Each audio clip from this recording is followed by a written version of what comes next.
have to start out is saying that I am passionate. I mean, if there is a characteristic that I have, is that I am passionate about pretty much everything. And whenever I love something, I show it with a lot of enthusiasm.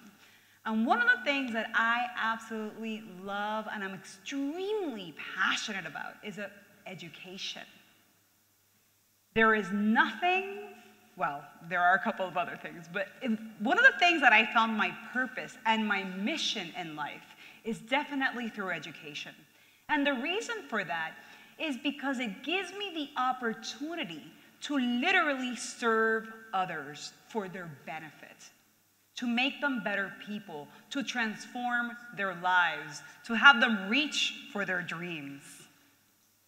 So, one of the things about me with my passion and education is that I talk about it a lot. So if you're my friend,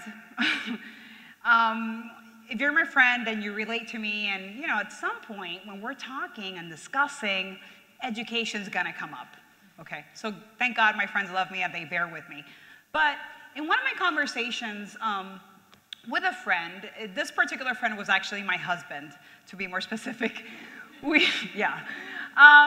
I was again talking about the fact that the disadvantaged were not getting the education they deserved. And he told me, yeah, so what? This happens every day. This is the way it is. And that got me thinking.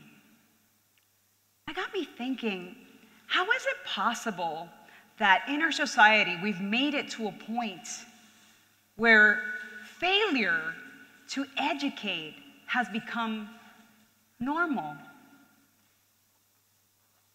How did we in society get to a point that when we see that disadvantaged students do not receive quality education and they keep on failing and there's this huge achievement gap? That's okay. That's normal. It happens all the time. Failure to educate, ladies and gentlemen, is not normal. Failure to educate children and youth in our society is not normal. In a world where today, more than ever, we promote values of diversity, we promote values of inclusion, if we begin to believe this lie, if we begin to become apathetic to the fact that we are failing to educate the youth and children that most need it, then I think we're failing each other. In particular, in Chile, we have this belief, we have this public education versus private education. Somehow, right, we've been continuously bombarded, not only in Chile, even in my hometown, Puerto Rico, in the Caribbean, we have been consistently bombarded with the belief that private education is better than public education. All right? Continuously bombarded. And our governmental system has consistently failed at providing quality for the most needed, for the people who cannot afford it. But what happened during the pandemic? What has happened during the past 2 years?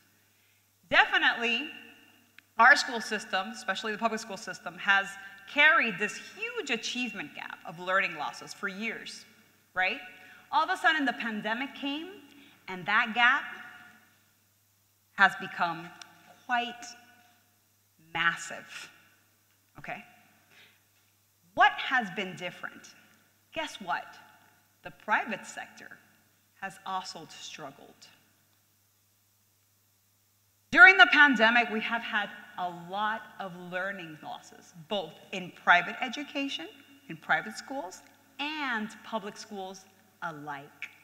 In this report that came in 2020 by the Ministry of Education itself, it basically predicted that the disadvantaged had a 95% learning loss during these past 2 years.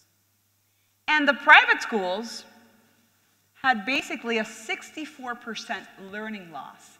Now, I don't know about you, but 64% learning loss in a private school, that sounds quite big. Let's put it in this context. What does this mean? It means that in the school, there are exactly 823 students registered. Based on these percentages, we're talking about that 527 students in the school had learning losses during these past 2 years. That's pretty bad. It does get worse for the most disadvantaged, though. It gets worse. It's 95%. So at a school filled with vulnerable children, the most vulnerable children, that means that if the school had 823 students registered, 782 students had learning losses. That is worse. But why do I show you these numbers? What do I want to show you today? The fact of the matter is that after these 2 years of COVID, we have had learning losses in both education sectors, public and private, and they're significant. They're significant, clearly more significant for the disadvantaged, okay? So today, what I want to show you is that we can actually do something about this. We have to do something about this. If we are to embrace the future, this is the moment in education to change this track record of giving scraps to the people who can't afford it. If we are to embrace the future as a community in Antofagasta, this is the moment for us to work together to improve learning for everyone, not just for the ones who can't afford it. And you know what the best part is? You can be part of it. You can be an active participant of this change for our community in Antofagasta. So what am I proposing to you? What should we do about this? How can we change this? We can begin a collaborative culture of social innovation. What does that mean to us? It means that we begin to care what happens outside of these four walls. We begin to think about others and how we can change our society and collaborate with each other to improve the learning losses and to recover from the learning losses that we've all suffered. So basically, what I'm asking you today, or what I want to bring to you today, I want you to reach out.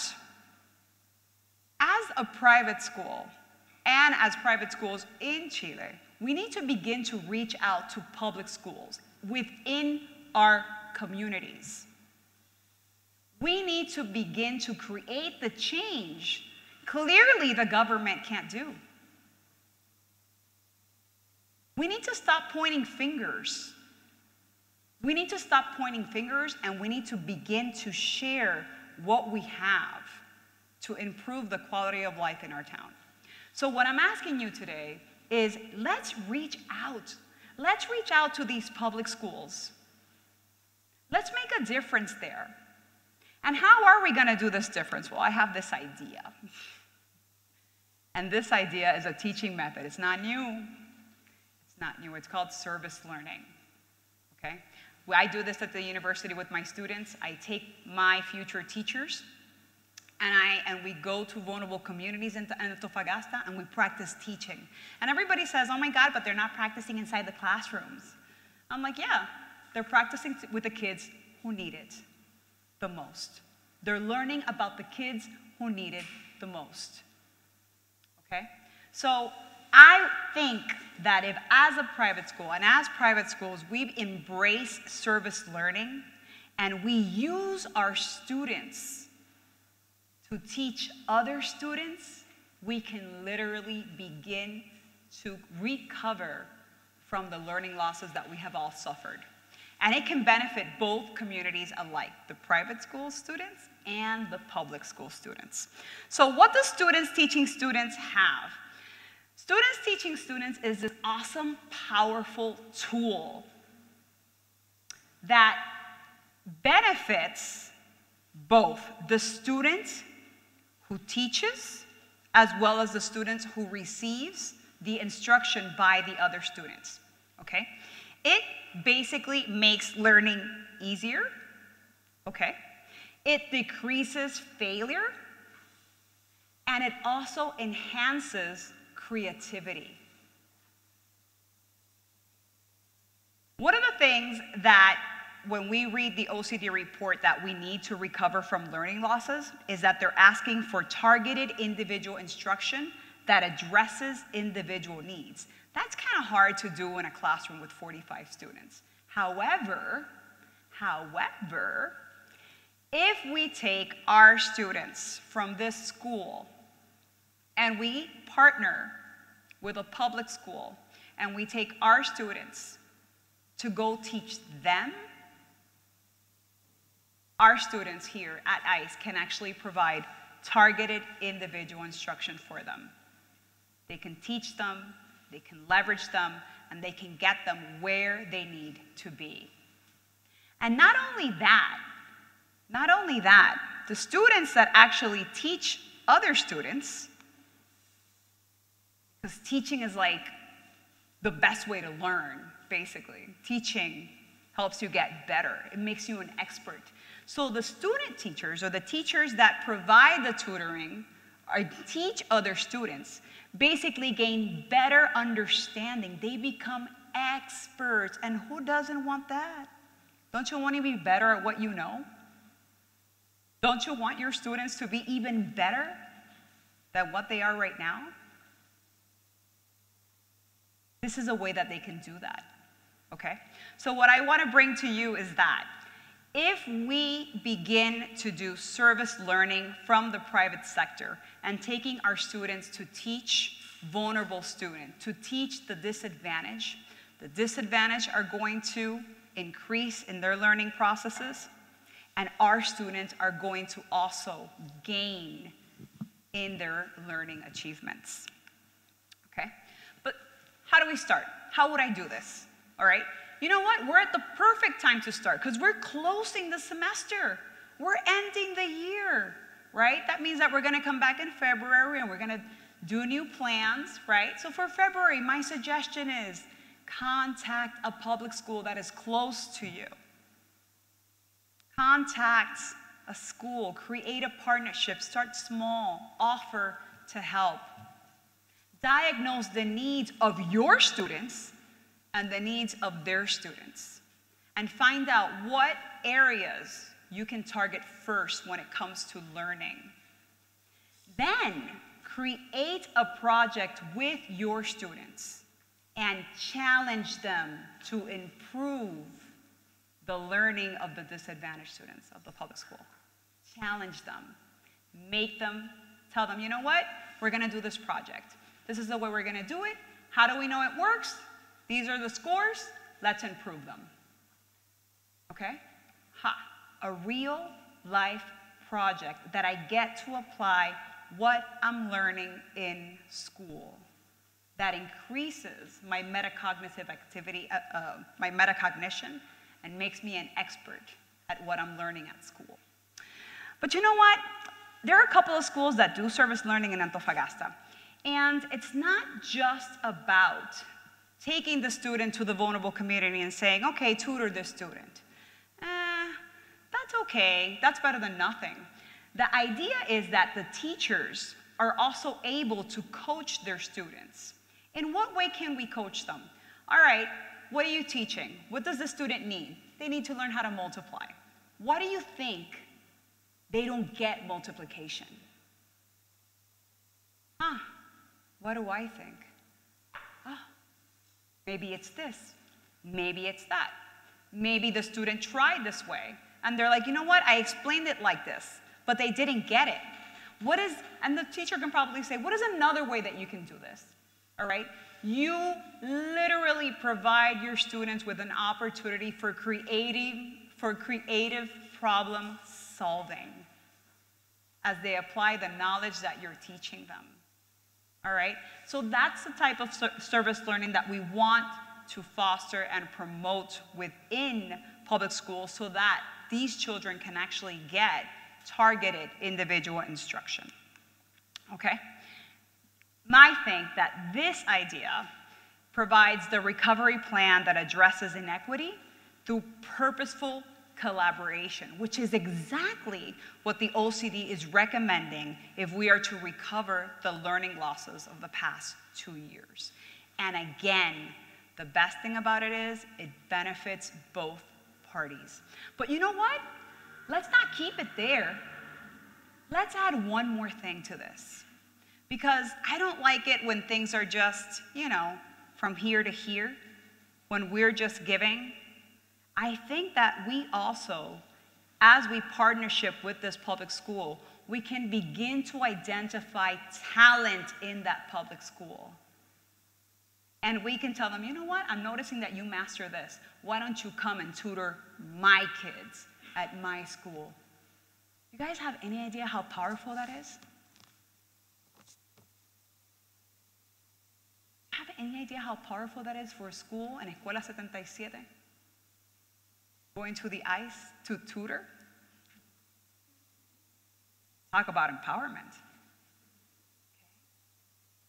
So I really think this is possible, and I really think this can work for both parties, and we can literally begin to empower our community together and recover learning losses together.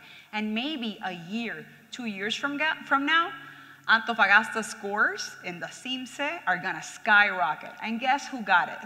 Who made that possible? The government? No, we did. We made it possible together. Because the idea is that other schools start doing it as well. We begin to spread the word, we create consistent change. Now, why should you do it? Because I also had a friend, and I ran by him my idea. And even though all the benefits, he said, well, why should they volunteer and why should the needy care? If there is one asset that education has, and one resource, the most valuable resource that education has and needs, that education needs is time. People benefit when we give them our time. Time to connect, time to learn, time to improve, time to accept them. So if we do this, it benefits us. We begin to value, again, connection, and we begin to realize youth and children in the school that they can make a change at any time, at any given moment, if they take the moment to connect and give what they have from themselves. And I'm gonna end with this thought, as old as time, or as old as the Bible, right? It's a very basic principle.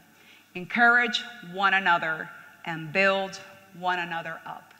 Again, we can change and build the education of this community if we work together purposely and collaborating with each other.